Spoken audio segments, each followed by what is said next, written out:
Good evening and welcome to the Week in Review. I'm Paris Schutz. We'll be joined by our Week in Review guests in just a moment, but first, some of today's top stories.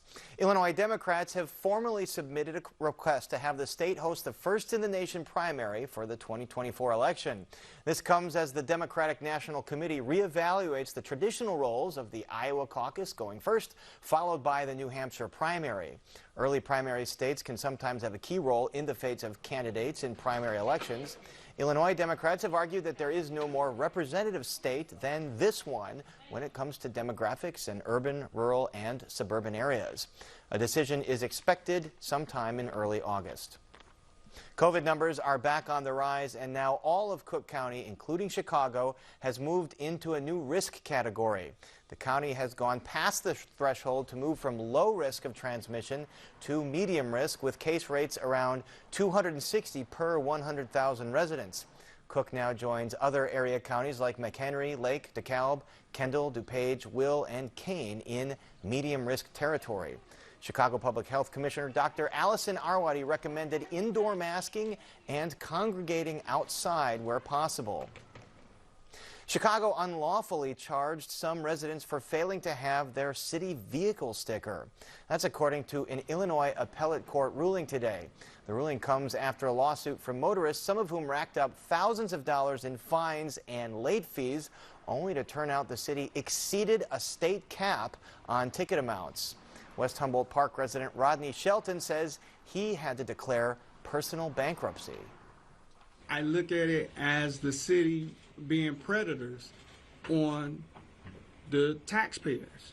And that is because you've made bad business decisions with some of these corporations, and now the city is in a hole. A setback for area unionization efforts at Starbucks. Workers at a LaGrange Starbucks voted against joining a union, according to organizers. That's the first Chicago area loss for organizing efforts at the coffee giant. Workers at more than 250 Starbucks throughout the U.S. have filed to join a union, and 50 thus far have been successful, including a handful in the city and throughout the suburbs. And now to our Week in Review panel. Joining us are Brandon Pope, a multimedia journalist and reporter and anchor at WCIU-TV. Pope is also the president of the Chicago chapter of the National Association of Black Journalists. Shia Kappas, reporter for Politico in Chicago and the author of Politico's Illinois Playbook. Rick Pearson, chief political reporter at the Chicago Tribune, and Craig Dellamore, a longtime political editor for WBBM News Radio. Let's get right into the big news of the week. Yesterday, the mayor explains why she's rolling the dice with the Ballys proposal on the Tribune printing press site. In addition to presenting the strongest financial offer to the city and the highest minimal capital investment, Ballys is also the only operator that does not already have a competing casino in the Chicagoland region. That's important. Craig Dellamore explained to us why the mayor chose Ballys as her winning casino bet here. Well, one of the first reasons is that Ballys was offering more money up front than the other bidders. And in fact, it comes out to about $40 million that the city would get at the very beginning. The other thing is that was the first and so far only group to reach a labor agreement with the local unions. That's basically, they call it a labor peace agreement, but basically it means that everyone who's going to work there is going to be in the union. Also, their analysis shows that in the long term, Ballys would make more money, generate more revenue, is more properly, than the other two bidders. And Shia Kappas, this comes as some older people in the area, like Brendan Riley, say that they are totally opposed to this bid. Will she have an uphill battle in City Council to get a majority of older people on board? She might get some challenge, but I can't imagine that they won't. She can't get 26 votes. Alderman Burnett, the casino is in his ward, and he said yesterday, yes, it's going to pass. He wouldn't say it would be easy, but he expects it to pass. So, we'll see. And one of the byproducts of this decision here, Rick Pearson, is the place with which you work, the Tribune, the Freedom Center there, is going to be demolished for this casino. So where is the Tribune going to move to? You know, I can't speak to anything involving what the future is of Freedom Center or the printing plant or anything like that. I will just say, though, being very familiar with that area, I was quite surprised that that was chosen just because of the infrastructure that'll be needed to support that casino. The roads there are very narrow bridges. It's not an easy place to get to. And so I think as this plays out, what I'll be looking at is to see what is going to be the infrastructure investment to allow tour buses and lots of vehicles to the site. It's a very large site, but that having been said, it's not a convenient site to get to. No, as you said, Halsted, Chicago Avenue, the traffic piles up there now. One wonders what it's going to be like with the giant casino there. Brandon Pope, alder people were under the impression that they were going to be the ones recommending a finalist to Lightfoot. In fact, they were supposed to have a meeting next week to hear from apparently all three proposals. What happened here? What happened here is Lightfoot saw an opportunity to bolster her re-election qualifieds and kind of jumped the gun here and made a call herself, even though she denied initially that Bally's was the decision that she ended up making overall. It's going to be interesting to see how this all plays out, because if she's making a bet on voters being into this, it's not really a popular decision right now. Read the room in River West. Matter of fact, Brandon Riley, the alderman, he did a survey of about 1,200 of different residents throughout his ward. And he found that nearly 70% of people there are strongly opposed to the casino even being in that area. And as we saw with other public meetings happening in all these locations, people weren't really happy about construction in their neighborhood, more traffic in their neighborhood. So I'm really curious to see how it's going to go with the people. Can we win any favor there with the people? And can they actually kind of buy into this more as the years go on? We got a long way to go. Right, you're going to have all those folks living in the old Montgomery Wards building looking right across the river at the casino. Craig Dellamore, this is an achievement that was elusive to Mayors Daley, Mayor Emanuel. Mayor Lightfoot did finally get this done, or at least to this point. Is this a political feather in her cap? It will be if everything goes the way she wants it to be, and there are no big failings along the way. One of the things that may help, to Rick's point about the traffic, is that Bally's has promised to do the infrastructure work first, so that we're going to see those roads, see all of that designed before they actually start putting up even the temporary casino. So that may ease some of the fears of the people in the area.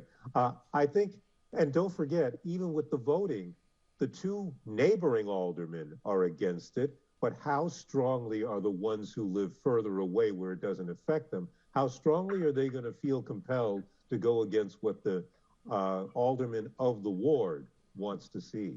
Right, and Burnett is the alderman of the ward, and he has expressed support here. On the same day, Rick Pearson, Boeing pours a little bit of cold water on the mayor's big announcement by announcing, well, you might be getting a casino, but you're going to be losing, likely, the Boeing headquarters moving to Washington. First of all, why and how big a blow is this?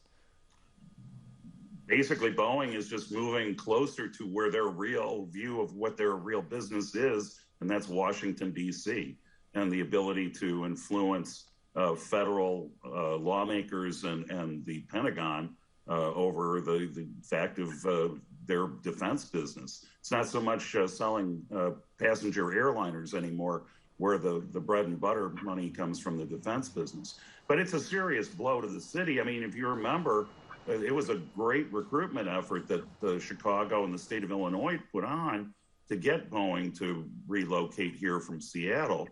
And now to see them leave, there were still questions about the tax incentives, tens of millions of dollars of tax incentives that they were given over the years. They were supposed to move 500 high salary jobs here. Not sure that ever happened. Right. Yeah, there was a lot of debate over those tax incentives used to lure them here, and most of their production crew and the folks building the airplanes still work in Everett, Washington. Let's move on to the other big news of the week. The abortion ruling. Governor J.B. Pritzker expresses his frustration with the apparent intention of the Supreme Court to overturn Roe v. Wade. Take a listen. There are days as governor when I'm not sure I have the words.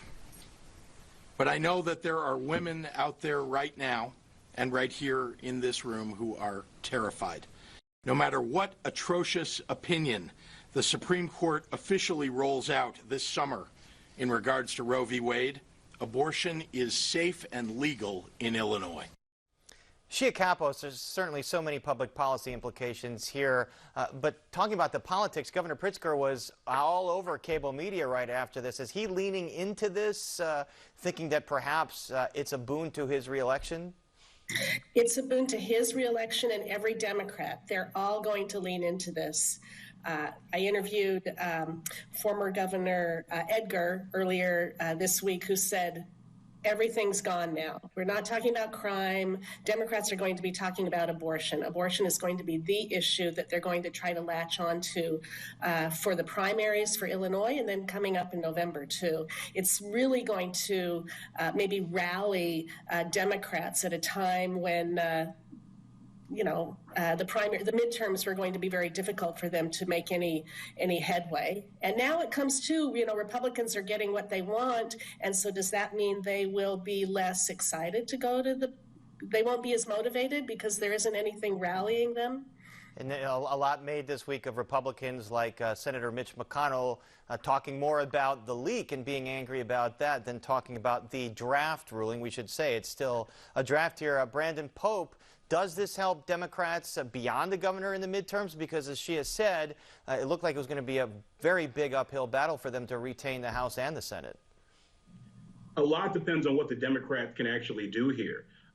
While they have control over the presidency and both of those sections of the legislative, there's not a lot of votes there that can reasonably get to that 60 threshold and get abortion rights protected. So voters are going to wonder, is the Democratic Party, as currently constructed and who they have in office and who they have running right now, can they act accurately and effectively fight for our rights in the future? And so that's still going to be up in the air. So time is only going to tell if that's really going to help them as they hit this abortion issue hard. And of course, we still have to wait for the final ruling. Rick Pearson, it is a draft ruling that was leaked. Is there any reading of the tea leaves here suggesting that Chief Justice John Roberts is perhaps attempting to sway one of the conservative justices to a more narrow ruling that would keep Roe v. Wade in place? Well, that's certainly the theory out in Washington, is that Roberts has always supported established precedent in law.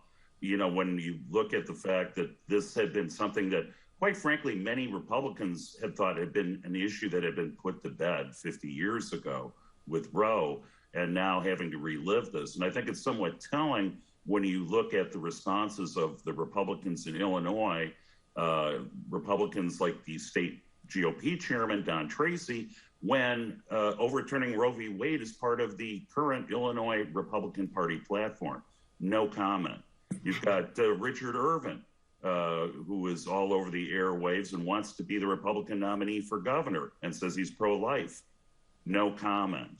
Then you have some of the more conservative Republicans like Darren Bally running for governor, who unabashedly wants to see Roe overturned, has accepted the pro-life endorsements in the state, and Jesse Sullivan, who's trying to get inroads in that kind of evangelical downstate vote, where they're both saying how they prayed over how this might become absolute with a final ruling.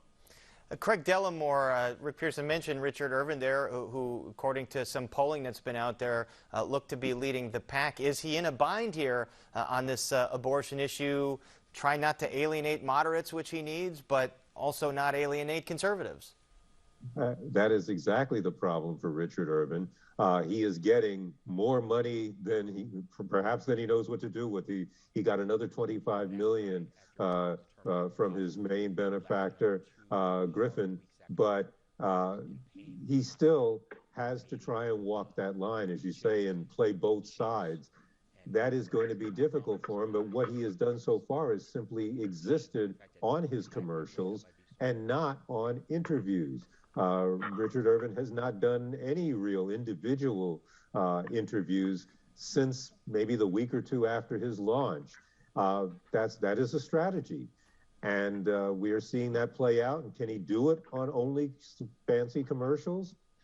It worked for Bruce Rauner the first time anyway. It's been referred to as the Rose Garden strategy. Shia Capo, speaking of that $25 million that Ken Griffin dumped into Irvin's campaign, this is in addition to the $20 million he started off with. There's different interpretations here. The Pritzker camp wants to say, well, it means he's in trouble and he needs a lot of help to get across the finish line, although pro-Irvin people might say, no, it's just because Griffin is investing in the guy.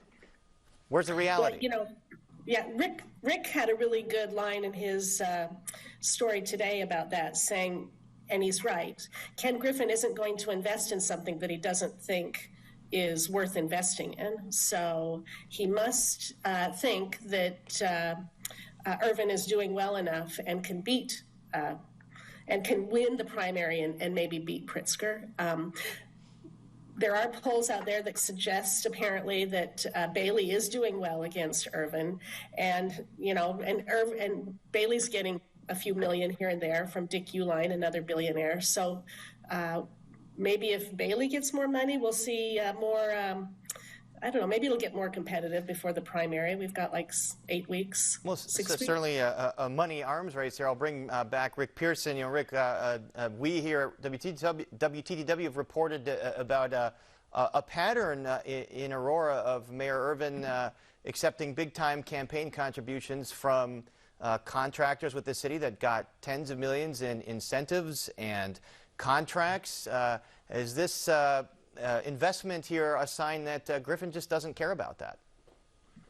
The fact is that Griffin as well as Irvin are trying to create a candidate with their own reality, and that they're, given the stories that you guys have done, stories that we've done, stories that everybody's done, asking for a reaction, you don't really get any reaction.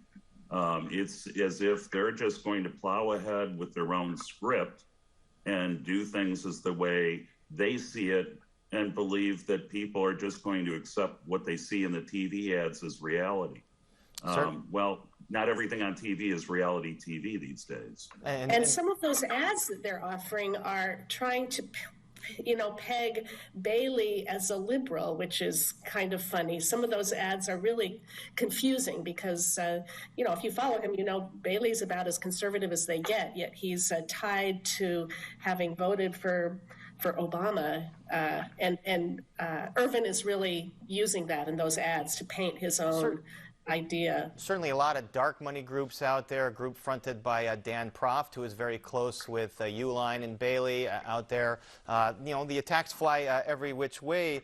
But Brandon Pope, we talked about Irvin and this Rose Garden strategy. Is he gonna get away with this, not speaking to media at all and just existing on the airwaves? No, not as this Republican Party is currently constructed. He is right now running a campaign as if he is the nominee, and not as if he's got the Republican nomination wrapped up.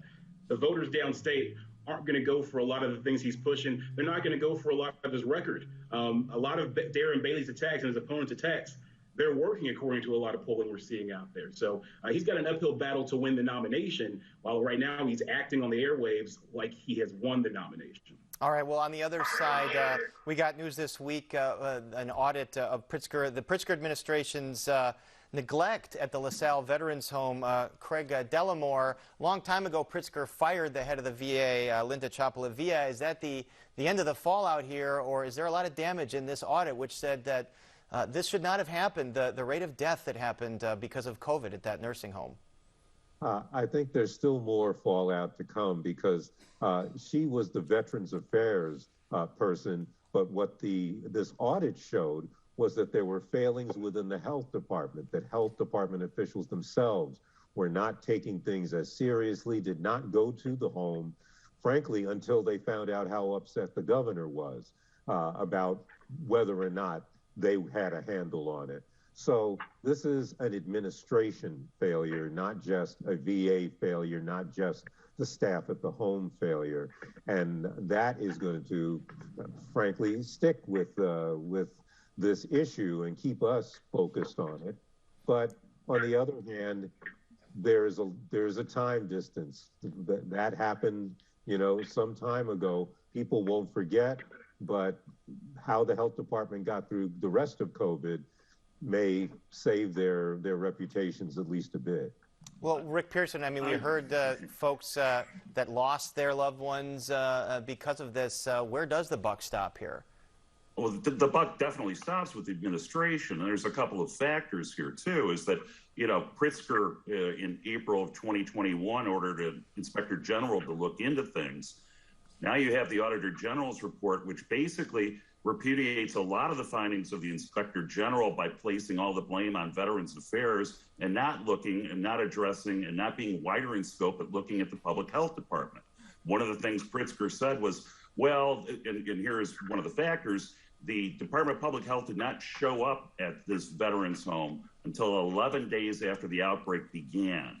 And all but 4 of the 36 veterans who died because of COVID all were tested positive before public health got on the scene. That's one thing. Second, Pritzker said, well, public health, they were weighing the balance of going into these long-term care facilities and spreading COVID versus the benefits that they could provide with their expertise. And he said there were other nursing homes going through the same kind of outbreaks. On November 8th, 7 days after the outbreak, there was only one long-term care facility in the state out of 710 that had more than 100 cases of COVID. That was LaSalle Veterans Home. All of the rest had 50 or fewer or no cases reported. So this is going to be hitting him hard. It's going to be hitting him very hard, especially after Quincy and how he went after Bruce Rauner on the Legionnaires' deaths. Those words are going to come back to haunt him, and you're going to see them in Republican ads no matter who the nominee is. Yeah, and certainly the Legionnaires issue became a big campaign issue against former Governor Bruce Rauner. I want to go back to national political news. Shia Kappas, the Illinois Democratic Party is submitting its bid to host the 2024 Democratic National Convention like it did in 96 and in 68 and before that. How serious a bid is this? It is serious because the DNC, the Democratic National Committee, is wanting to broaden how it picks the candidate. It wants it to be done by region, and they're looking to make sure that whatever state they choose offers some diversity. Maybe Iowa wasn't exactly that state, and Chicago is saying, and Illinois is saying, we are as diverse as you get. And so when you look at their pitch letter, it really focused on that. Other states will do the same, of course, but I think Illinois has as good a chance as anybody. Although Illinois is not a swing state, and at least in the past several decades, both parties typically choose a swing state, Ohio or Florida. Craig Dellamore, are they going to go a different route this time? Well, that is what certainly the folks in Chicago and Illinois are hoping, because what they're saying is that this is a move to show the party's future and not just to be focused on trying to get a particular state to go one way or the other, but to show that the party is ready to take on the, what's ahead. So if that's the selling point and if that's what the party wants to do, then yes, that could fit right in with their plans. And Chicago has proven at the 96 convention that it can host a party, and really nothing went wrong for that convention. Well, unless you count the Macarena. Everyone doing the Macarena. That was a monstrosity. There's something distressingly wrong there. But yes, you're right. Other than that, it was pretty smooth. Before we leave here, Brandon Pope, you covered the NFL draft last weekend. A lot of Bears fans were clamoring for the new regime here to get some help for Justin Fields, receivers, offensive linemen. Instead, with the first 2 picks, the Bears draft DBs. Was that the right move? Ryan Poles would like to think so. Ryan Poles' mentality, the new GM, is you have to build a complete team to win a championship. And let's be honest, Bears fans don't want to hear this. The Bears defense was terrible. It wasn't good at all.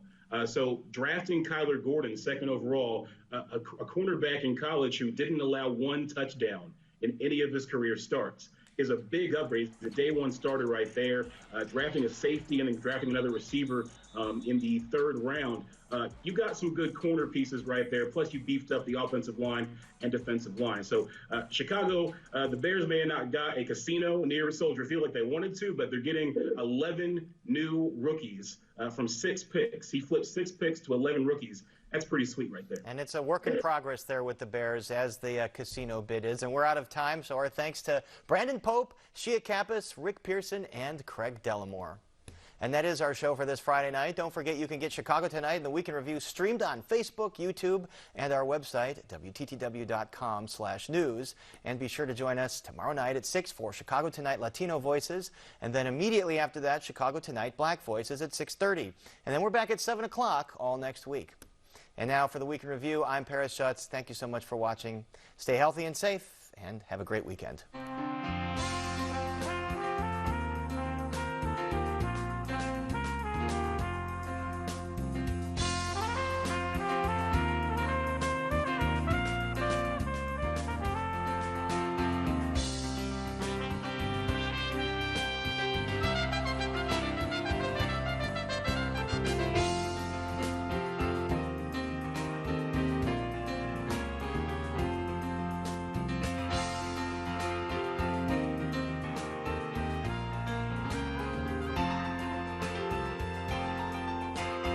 Closed captioning is made possible by Robert A. Clifford and Clifford Law Offices, a proud sponsor of diversity, equity, and inclusion-focused free continuing legal education for lawyers throughout the region.